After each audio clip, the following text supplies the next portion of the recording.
Hello बच्चों, इस video में सीखेंगे ओ की मात्रा वाले शब्द। चलो शुरू करें। ता में ओ की मात्रा, ता में आ की मात्रा तोता।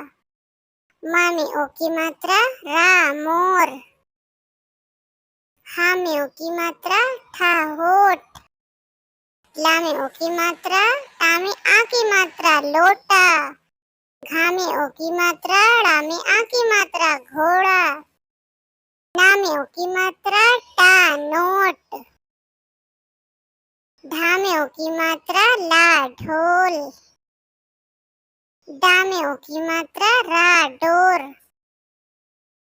गा में ओ की मात्रा ला गोल। धा में ओ की मात्रा, ना में आ की मात्रा धोना।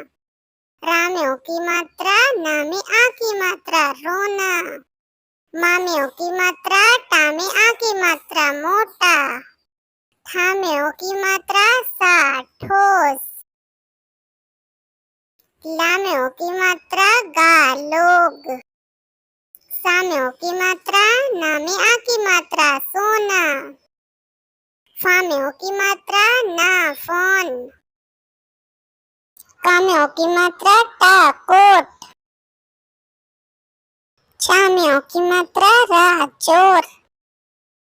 Thanks for watching. Subscribe my channel, like and share.